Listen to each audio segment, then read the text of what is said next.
Student কেমন আছো? I hope প্রত্যেকে শুধু ভালো না ভীষণ ভালো আছো। স্ক্রিনের উপর একটা কোশ্চেন দেখা যাচ্ছে, তাই না? প্রশ্ন। তো প্রশ্নটা কি সেটা আজকে আমরা মন দিয়ে পড়বো, বুঝবো, তারপর অঙ্কটা করব। কি বলেছে দেখো, এবিসি সমবাহু ত্রিভুজ। চলো প্রথমে একটা সমবাহু ত্রিভুজ অঙ্কন করার চেষ্টা করি। এই হচ্ছে আমার সমবাহু ত্রিভুজ এ বি আর এই সি। ঠিক আছে, এবিসি সমবাহু ত্রিভুজের এবি ও এসি এর মধ্যবিন্দু যথাক্রমে ডিওই। তাহলে এবি এর মধ্যবিন্দু হচ্ছে, সাপোজ এখানটা মধ্যবিন্দু হচ্ছে ডি, আর এসি এর মধ্যবিন্দু সাপোজ এখানটা ই লিখলাম। ঠিক আছে, চলো এই অ্যাঙ্গেলটা জুড়ে দিলাম, দুটো মধ্যবিন্দুকে সংযোজক করে দিলাম। এবার বলেছে এ বি, এই এ বিটা কতটা? 10 সেমি বলেছে।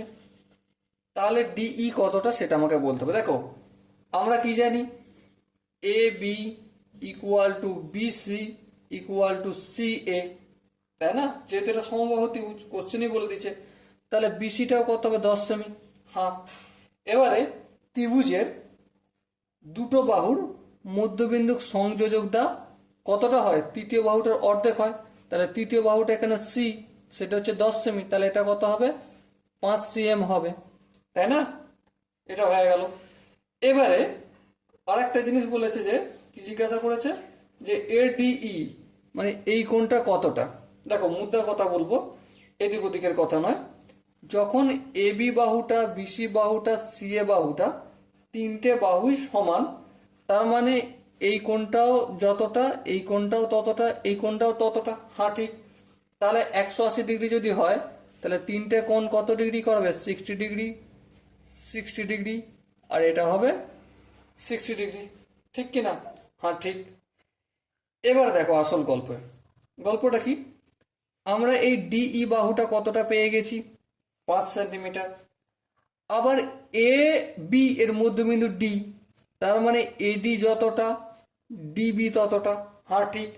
তাহলে এ বি 5 আর ডিবি 5, তবেই তো এ বিটা 10 সেমি হবে। হ্যাঁ, তার মানে এখানটাও 5 সেন্টিমিটার। আবার একইভাবে এখানটাও তো 5 সেন্টিমিটার হবে।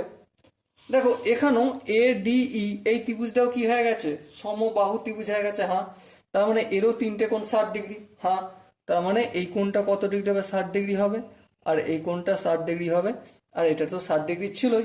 তাহলে angle A D E equal to কত ডিগ্রি হলো? 60 ডিগ্রি।